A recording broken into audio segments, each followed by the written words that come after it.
Assalamualaikum warahmatullahi wabarakatuh. Ya, jumpa lagi kita pada pertemuan kali ini melanjutkan kaji kita kitab Al-Jauharul Mauhub halaman 71, sekitar 1 2 3 4 5 6 baris dari atas. Mau izotun. Ini mungkin penutup bab puasa. Silakan baca. Mau izot ini suatu pengajaran dan menyebar daripada hari raya itu mengingatkan hamba bagi akhirat, dan ada baginya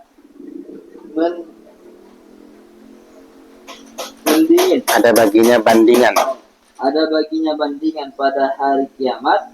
Maka tatkala lalu Ramadan dan datang Syawal, maka ingatkan olehmu bahwasanya apabila mati seorang telah dunia dan datang akhirat.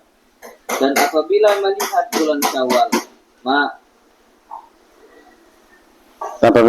bulan Syawal menangis setengah manusia, sebab lalu Ramadan dan luput kelebihannya dan suka setengah manusia, sebab tiada lagi penat berlapar. Demikianlah orang mati setengahnya ketakutan dan duka cita, dan setengahnya kesenangan dan kesukaan. Dan apabila mendengarkan bedil atau suara buk, yakni bunyinya pada tiap-tiap hari raya, maka ingatkan olehmu akan tiup sangkakala. Nah, dah, duduk. Itu dulu. Ini nilai filosofis dari hari raya dengan segala pernak-perniknya, dengan segala hal-hal yang berkaitan dengan malam raya sama hari raya itu. Ini nilai-nilai filosofisnya. Ada pengajaran yang sangat penting nih, maka disebutnya mau izotun, satu pengajaran. Ini suatu pengajaran dan iktibar, pelajaran sama kita yang bisa kita ambil. Kata hukama, ada seorang ahli hikmah bertutur. Kata dia, bermula hikmah pada hari raya. Jadi di antara hikmah pada hari raya itu, apa kata dia? Mengingatkan seorang hamba kepada akhirat. Kita diingatkan dengan akhirat. Dan ada baginya bandingan. Jadi sebelum kita masuk ke akhirat, bandingan udah itu. Makanya malam raya itulah bandingannya sebelum kita nanti menuju akhirat. Jadi kalau tiba hari raya, mengingatkan sama kita akan akhirat. Itulah bandingannya pada hari kiamat. Maka tatkala lalu Ramadan, kalau udah lewat bulan Ramadan, masuk Syawal, maka kita akan teringat. Maka ingatkan olehmu, kau harus ingat bahwasanya apabila mati nanti kau, seseorang sudah mati, telah lalulah dunianya, datanglah akhirat. Dunia udah tinggal, akhiratlah datang. Seharusnya gitu, berlalu Ramadan, masuk Syawal. Kita juga harus ingat itu kalau kita nanti mati, habis dunia ini masuk akhirat. Itulah pelajarannya. Kemudian apabila melihat bulan Syawal, menangis setengah manusia. Datang bulan Syawal, ada yang menangis, ada yang tertawa. Kan begitu. Sebagian orang menangis, sebagian lain tertawa. Jadi menangis setengah manusia sebab lalu Ramadan, terutama yang cinta-cinta ibadah, banyak beramal, banyak ketaatan, berlalu Ramadan menangis ya. Maksudnya bumi langit tadi sama lah malaikat tadi. Dan luput kelebihannya. Suka setengah manusia. Sebagian orang ada yang senang. Berlalu Ramadan, sebagian orang senang. Kenapa? Karena tidak lagi penat lagi. Tidak lagi capek, letih, lelah. Berlapar-lapar kita. Haus dahaga kita. Enggak lagi kita dilarang makan siang, minum di siang hari lagi. Karena berlalu Ramadan. Bebaslah. Kan begitu. Jadi tidak lagi penat, berlapar-lapar. Demikianlah orang yang mati, setengahnya ketakutan dan dengan duka cita di dalam kuburnya, dengan disiksa dengan azab tadi, dan setengahnya juga penuh dengan kesenangan dengan dan kesukaan karena kuburnya itu dijadikan rawdatum miryadil jannah, taman dari taman sorga, sementara orang jahat tadi jurang daripada jurang neraka. Seharusnya kita ingat itulah dia. Nah, kemudian yang berikutnya lagi, nilai filosofis lagi nih. Dan apabila mendengar bedil atau suara buk, yakni bunyi-bunyian pada tiap hari raya. Ini bisa saja bunyi mercon atau bunyi apa namanya? Beduk. Bisa saja ini bunyi beduk atau bunyi mercon. Kalau dilihat ini bedil ini sebetulnya senjata api. Bedil kata dia. Jadi apabila mendengar akan bunyi bedil, senjata api, senapang. Nah, atau suara buk. Suara buk itu itulah dia suara buk lah. Nah, dibilangnya buk, ada suara bunyi bum, buk. Bunyi apa itu? Ya, bunyi bisa saja bunyi beduk atau bunyi mercon. Nah, jadi gini, apabila engkau mendengar ada itu bunyi mercon atau bunyi senapan atau bunyi apa tadi ya? Beduk tadi. Nah, bagaimana itu? Yakni bunyinya pada tiap-tiap hari lebaran. Biasa kan kita kan dengan suara mercon itu dum gitu kan. Nah, maka ingatkan olehmu kalau ada bunyi-bunyi begitu, kau ingatlah akan tiup sangkakala Israfil. Cemana pula nanti kalau malaikat Israfil meniup sangkakalanya? Apa enggak heboh kita? Ketakutan kita. Kalau seandainya bunyi mercon tadi orang pun datang, kan nengoknya kan udah bom nengok api itu. Orang pun sibuk keluar. Tapi kalau nanti tiup sangkakala, bukan lagi keluar lagi, potong panting, celaka, kan begitu. Nah, itulah seharusnya kita bayangkan setiap ada acara-acara, apalagi di Idul Fitri itu kalau dihidupkan orang tuh bunyi-bunyi seperti itu, ingatlah seperti ditiupkan sangkakala, nilai filosofisnya. Terus lagi. Dan apabila engkau dengarkan suara pada sembahyang, maka engkau ikutkan akan suara hari raya kiamat, berkata Israfil di atas batu. Di atas batu. Di atas batu Baitul Maqdis, hingga segala tulang yang hancur-hancur dan segala kulit-kulit yang pecah-pecah. Hai segala bulu yang gugur. Pak Hai segala kulit yang pecah-pecah, hai segala bulu yang gugur, diperkenankan olehmu bagi melintangkan atas Tuhan yang rahman, seperti firman-Nya, wa uridu ala rabbika saffa, dan dilintangkan akan mereka itu atas Tuhan engkau bersop-sop. Dan apabila keluar manusia kepada tempat sembahyang, maka ingatkan olehmu akan keluar manusia daripada kubur seperti belalang yang bertaburan. Dan apabila melihat kamu akan manusia keluar kepada sembahyang itu setengah berjalan dan setengah berkendaraan. Ya. Dan setengah berkendaraan. Maka ingat olehmu. Coba. Setengah berkendaraan maka ingat olehmu akan berjalan kepada berkendaraan dan setengah olehmu.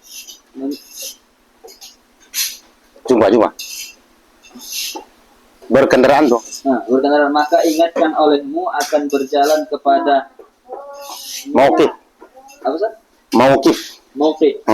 Demikian juga setengah berkendaraan dan setengah berjalan dan setengah mengesok atas sekira-kira amal mereka itu. Dan apabila sampai manusia kepada tempat sembahyang dan adalah setengah kain baharu dan setengah kain buruk dan setengah putih dan setengahnya kain baru, dan setengahnya kain buruk, dan setengahnya putih mukanya, dan setengahnya hitam mukanya, dan setengahnya di dalam naung, naung, dan setengahnya dalam panas matahari. Maka ingat olehmu akan padang mahsyar dan bersalah-salahan al manusia padanya. Padanya setengah putih mukanya dan setengah hitam mukanya dan setengah di bawah naungan arash dan setengah di dalam panas matahari yang mengalir peluhnya. Dan apabila mengikut Dan apabila engkau lihat akan manusia setengahnya, maka apabila engkau lihat akan manusia setengahnya di dalam berkejut dan kesusahan dan tersengatnya dan setengahnya dalam aman dan kesenangan, kesukaan, maka engkau ikutkan demikianlah maka engkau ingatkan demikianlah pada hari kiamat segala anbiya dan aulia di dalam kesukaannya dan orang-orang isyqiya, yakni orang-orang yang asyqiya dan orang-orang yang celaka di dalam terkejut dan haru hara kiamat. Dah titik. Sampai situ loh. Tadi udah kita sebutkan filosofis yang lain. Ini panjang ini nilai-nilai filosofis nih. Ini dijelaskan lagi ya. Apabila engkau dengar akan seru kepada sembahyang, kan diajarkan as-salatul jami'ah li'idil. Kan gitu kan? Nah, jadi apabila engkau mendengar ajakan untuk melakukan sholat, nah, diumumkan dulu atau dipanggil untuk mengerjakan sholat Idul Fitri atau Idul Adha, maka engkau ingatkan akan seru di hari kiamat. Dipanggil nanti kita pada hari kiamat. Nah, inilah yang kita bayangkan agar meresap di hati. Jadi kau bayangkanlah berkata nanti malaikat Israfil di atas batu Sokhro. Nah, di atas batu Sokhro Baitul Maqdis nanti, disitulah nanti malaikat Israfil berkata, hai segala tulang yang hancur, wahai tulang-tulang yang sudah hancur, hai segala kulit yang pecah, kan begitu kan, tulang-tulang kan dah hancur, tulang kita kan dah hancur, kulit-kulit kita kan dah pecah, kan dah menyatu menjadi tanah. Hai segala bulu-bulu yang gugur, bulu-bulu yang ada badan kan guguran, udah menyatu sama tanah. Nah, diperkenankan olehmu bagi melintangkan atas Tuhan yang Rahman. Nah, pada hari ini kalian dibolehkan untuk meminta pertanggungjawaban, untuk membentangkan, untuk mengajukan segala macam di hadapan Allah Subhanahu wa taala. Hal ini sesuai dengan firman Allah yang terdapat dalam surah Al-Kahfi ayat 48 itu. Wa auridu ala rabbika saffa. Nah, itu dia. Itu surah Al-Kahfi itu, Al-Kahfi ayat 48. Nah, jadi kalau kita lihat itu apa sebenarnya arti dilintangkan itu? Dibentangkan. Dipinta kepada Allah pertanggungjawaban. Dibentangkan, dilintangkan. Nah, jadi dilintangkanlah akan mereka itu asal Tuhan engkau bersop-sop. Kita nanti dihadapkan kita diberdirikan atau dibujurkan kita nanti di hadapan Tuhan dalam keadaan bersop-sop, dibentangkan kita, bentangkan. Bersop-sop macam sosok sembahyang. Begitu kita nanti untuk menerima pertanggungjawaban. Jadi kalau seandainya kita bisa membayangkan seperti itu, bayangkanlah. Itulah makanya sewaktu kita mau melaksanakan sholat diseru, bayangkanlah kita nanti seperti itu. Kita sedang menghadap Allah dalam keadaan bersop-sop. Nah, kemudian apabila keluar manusia kepada tempat sembahyang, sudah selesai kita sholat, maka ingat olehmu akan keluar manusia daripada kubur. Nah, kita nanti keluar daripada kubur seperti belalang yang bertaburan.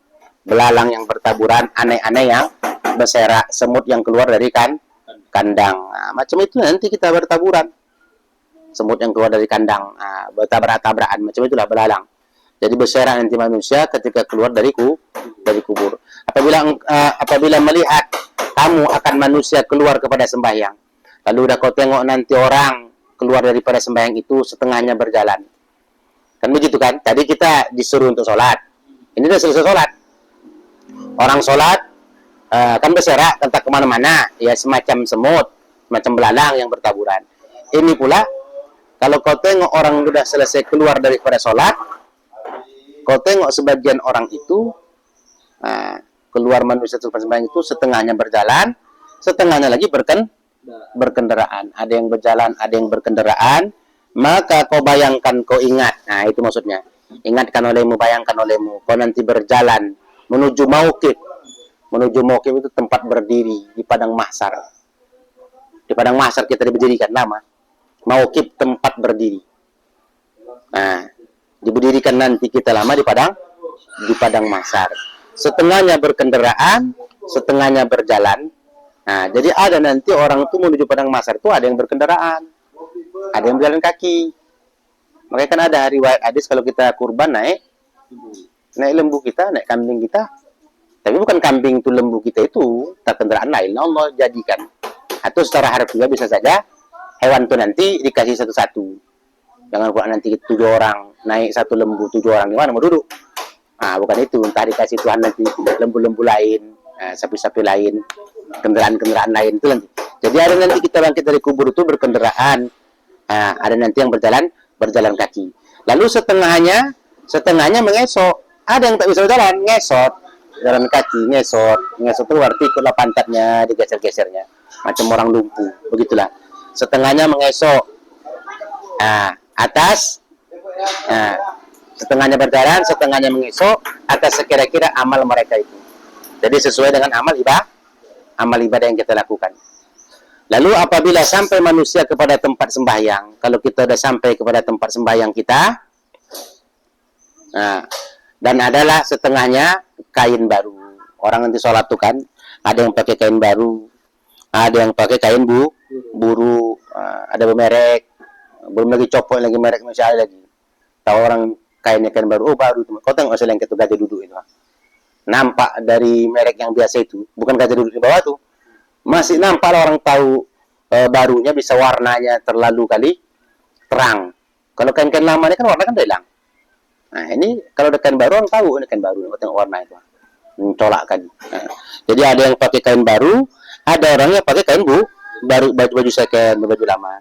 Setengahnya ada yang putih mukanya, wajahnya putih berkilau, ada begitu. Dan setengahnya pula ada yang hitam mukanya. Ya, tergantung orang lah. Kalau kulitnya putih, kalau kulitnya hitam. Nah, tapi kalau penampilan orang kaya itu nampak wajah kaya sama wajah susah. Kalau di sinetron untuk kita tengok wajah orang kaya itu bersih, wajah orang susah tuh hitam, jelek dia. Mungkin itu maksudnya nanti. Jadi padang mahsyar itu nanti ada yang bersih, ada yang hitam. Nah, setengahnya sebagiannya ada yang hitam. Setengah itu sebagian ya. Jadi sembahyang ada setengahnya kain baru, ada setengahnya kain buru, ada setengahnya putih mukanya, ada setengahnya hitam mukanya, ada setengahnya dalam naung. Dalam naung itu tak merasa panas, pakai payung, dinaungi awan. Itu dinaungi dalam naung nih. Nah, tak merasa panas dia dalam naungan. Dan setengahnya dalam panas, kono panas mencolok. Nah, ada nanti nggak kena panas, ada nanti yang dapat panas. Jadi yang tidak kena panas ada di padang mahsyar itu, ada nanti yang kena panas. Nah, dalam panas matahari. Maka ingat olehmu, kalau udah gitu-gitu kondisinya, kata ulama ini, kau ingatlah, kau bayangkanlah kondisi kau nanti di padang mahsyar. Nah, seperti itulah nanti. Berbeda-beda hal manusia itu nanti di padang mahsyar. Ada yang putih mukanya, ada yang hitam mukanya, ada pula yang di bawah naungan aras dia. Kan ada kan sab'atu zillahumullah fi yaumin la zillah illa zillu. Kan begitu kan? Pemimpin yang adil, orang yang cinta sama masjid, orang yang hafal Quran. Banyak itu, ada 10 orang yang dinaungi Allah pada hari kiamat, berada dalam naungan Tuhan dengan merasa panas di padang mahsyar. 10. Nah, jadi ada nanti yang seperti itu, di dalam naungan arasi dengan merasa panas. Ada juga yang dalam keadaan panas, saking panasnya luar biasa, sejengkal matahari di kepala tadi, mengalirlah peluh itu keringat. Mengalirlah keringat di tubuh orang tersebut. Ya, udah sampai situ. Iya. Ya, sampai situ atau huru hara? Huru hara ya. Nah, lanjut lagi. Dan apabila engkau lihat akan manusia setengahnya dalam terkejut dan kesusahan. Jadi gini, di Idul Fitri itu juga ada juga orang yang susah, ada yang terkejut, ada yang sedih. Nah, jadi apabila engkau lihat akan manusia setengahnya dalam Idul Fitri itu ada yang terkejut, ada yang kesusahan, ada yang merasa aman, ada yang dengan kesenangan. Ya, mungkin kalau dia menerima berita-berita yang tak enak, nggak senang lah dia.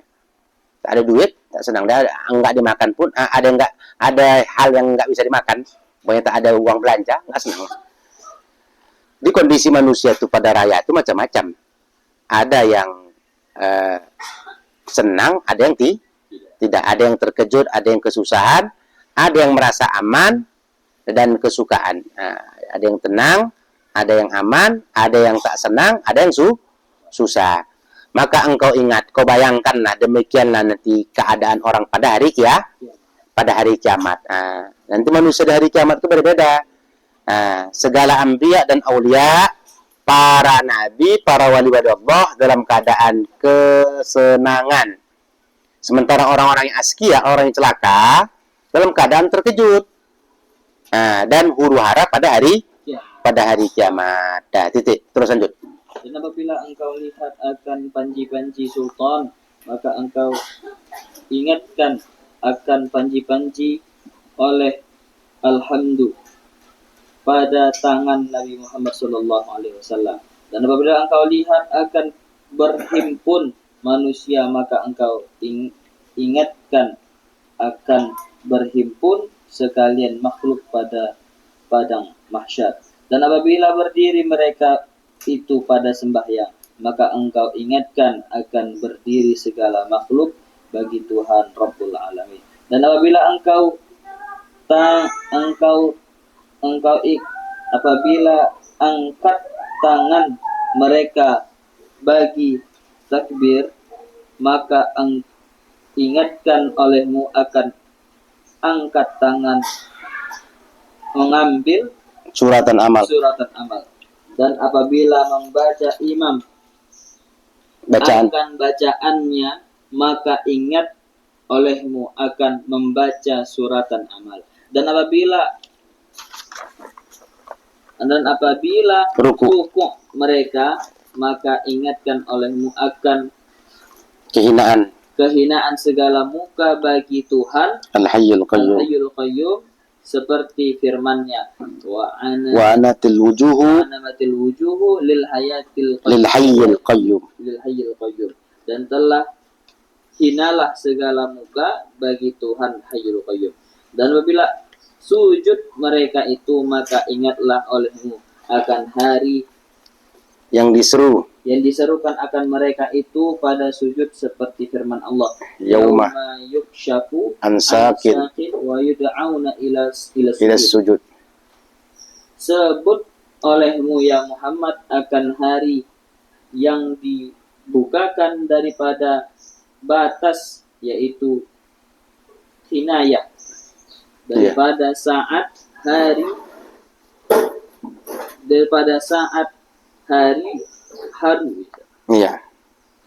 huru hara kiamat, dan diserukan mereka itu kepada sujud.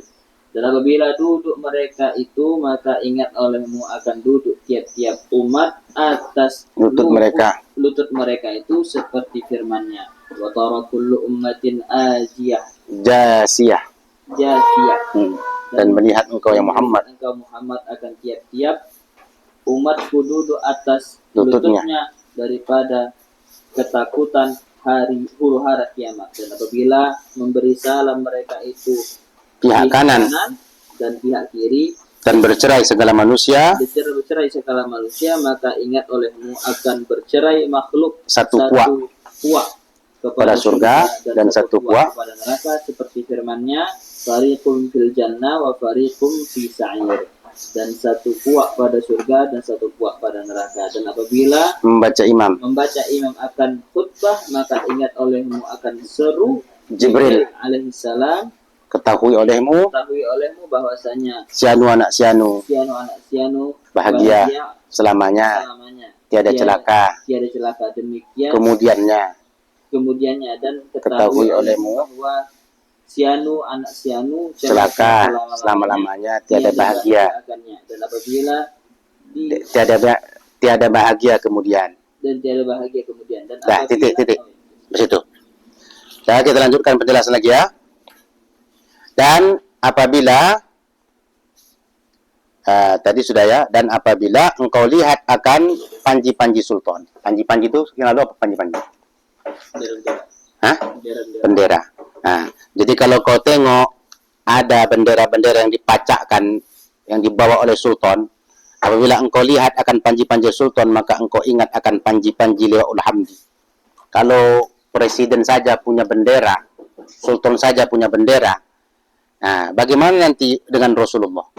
Jadi apabila engkau lihat akan panji-panji sultan, karena biasanya kalau udah namanya istana negara, orang tempat-tempat penting itu kan banyak panji-panjinya, banyak bendera-benderanya.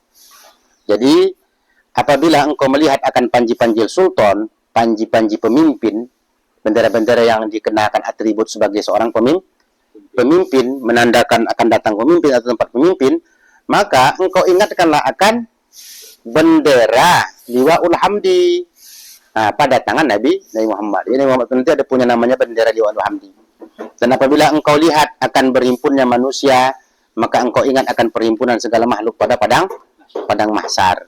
Nah, jadi kalau ada nanti orang berkumpul untuk melakukan ibadah atau apapun, ya kita disuruh untuk membayangkan bagaimana kita nanti berkumpul di padang mahsyar. Dan apabila berdiri mereka itu kepada sembahyang, berkumpul orang itu untuk sholat, seperti itu nanti kita berkumpul di padang mahsyar.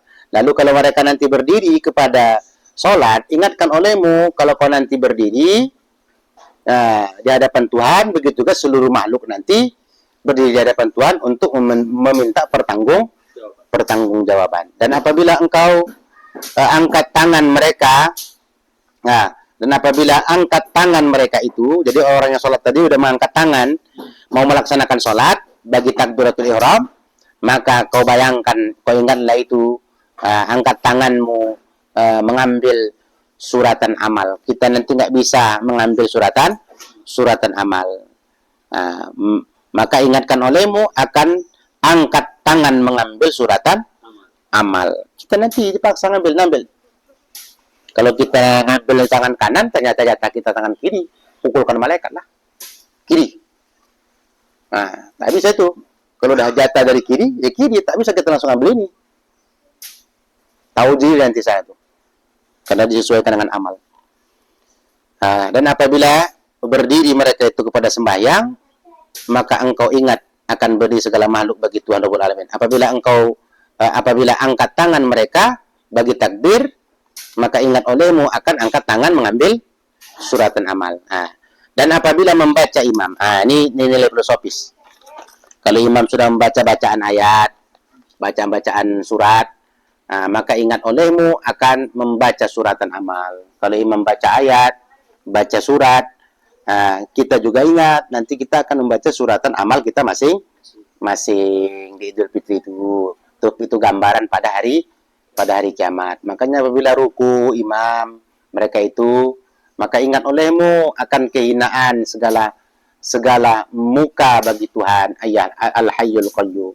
Kita nanti hina, muka kita nanti hina di hadapan Allah, Tuhan yang maha hidup, yang maha mengatur, yang maha berdiri dengan sendirinya, kan begitu, Al-Hayyul Qayyum. Jadi kita nanti akan hina di hadapan Tuhan Hayyul Qayyum. Sebagaimana Allah berfirman di dalam surat dalam surat Thaha ayat 111. Betul ya? Wa anatil wujuh lil hayyil qayyum. Itu. Jadi itu surat Thaha itu ayat 111 tuh. Dan telah hinalah segala muka wajah di hadapan Tuhan Al-Hayyul Qayyum. Mana berani orang nanti menunjukkan kesombongannya, kediktatorannya di hadapan Tuhan, semuanya hina. Kemudian dan apabila sujud mereka itu, maka ingat olehmu akan hari yang diserukan akan mereka itu kepada sujud. Kita nanti kalau udah sujud, kita nanti disuruh sujud, dipaksa, menunduk. Sebagaimana firman Allah dalam surah Al-Qalam ayat 42, yauma yuksafu an sakin wa yud'auna ila sujud. Kan begitu. Pada hari kita nanti dipaksa untuk sujud. Sebut olehmu ya Muhammad akan hari yang dibukakan daripada betis. Ya Muhammad, kau ingatlah. Sebut itu maksudnya, kau ingatlah ya Muhammad pada hari yang dibukakan daripada betis, yaitu kinayah daripada sangat haru-hara kiamat. Sangat huru-hara kiamat. Jadi terbuka betis-betis orang nanti. Tak ada lagi penutupnya. Pada hari terbuka betis-betis orang, lalu dipaksa mereka, disuruh mereka untuk sujud di hadapan Allah. Daripada sangat haru-haranya kiamat, dan diserukan mereka itu untuk sujud. Dan apabila duduk mereka itu, maka ingat olehmu, kalau kita duduk sholat, ingat olehmu akan duduk, tiap-tiap umat nanti di atas lutut, duduknya seorang hamba. Duduk di lutut masing-masing. Kalau hamba itu kan duduk di lutut, duduk bersimpu. Begini ya, bersimpu ya. Bukan duduk bersilah, atau duduk tawarruk, atau iftiros. Tapi duduk lutut kita, duduk hamba. Jadi kalau nanti ada orang duduk dalam sholat di Idul Fitri itu, ya kita bayangkan itulah dia. Kita nanti duduk bersimpu di hadapan Allah. Di hadapan Allah, Rabbul Alamin, minta pertanggungjawaban. Itu dia, maksudnya itu. Jadi lutut, duduk di atas lutut mereka masing-masing seperti firman Allah, wa tara kullu ummatin jasiyah. Dan melihat engkau Muhammad akan tiap-tiap umat duduk atas lututnya. Mereka duduk atas lututnya. Daripada ketakutan, bukan kinayah. Daripada ketakutan. Kalau di atas tadi kinayah. Ada kan daripada betis, yaitu kinayah daripada sangat huru-hara kiamat. Kalau ini tadi karena ketakutan. Kemudian, dan apabila memberi salam mereka itu, imam kan beri salam, sudah selesai sholat, pada pihak kanan, pihak kiri, Assalamualaikum warahmatullah, bercerai segala manusia. Maka ingat olehmu akan bercerai makhluk nanti, satu puak, satu golongan. Puak itu golong. Satu golongan kepada surga, satu golongan ke neraka. Itulah firman Allah di dalam Al-Quran, surat As-Surah ayat 7. Farikum fil jannah wa farikum fis sa'ir. Kalau di ayat tadi kan wa tara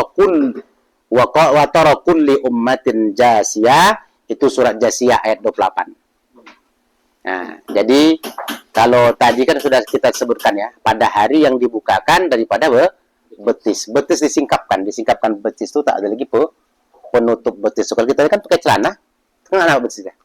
Nanti nggak ada pakai celana lagi, telanjang. Disingkapkan Tuhan. Apa yang hendak kita sombongkan kalau kita sudah berada kondisi seperti itu? Hanya pertolongan Allah yang kita harapkan. Kan begitu kan? Jadi jelaslah filosofis Idul Fitri itu dengan gambaran yaumil kiamah. Udah ya? Perhatikan tuh tengok ya. Farikum fil jannah, satu puak pada surga, satu puak kepada neraka. Dan apabila membaca imam akan khutbah. Kalau imam nanti sudah membaca khutbah, maka ingat olehmu akan seru Jibril. Kita nanti akan dipanggil oleh malaikat Jibril alaihissalam. Ketahui olehmu bahwasanya sianu anak sianu, umpamanya Udin anak Pak Lokot, anak Pak Sangkot umpamanya, dipanggil nanti sianu anak sianu. Sianu anak sianu bahagia selama-lamanya. Kau bahagia, tak ada celaka.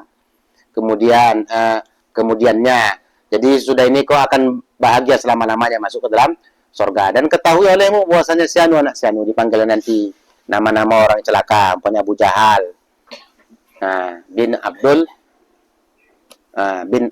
siapa nama ayah Abu Jahal?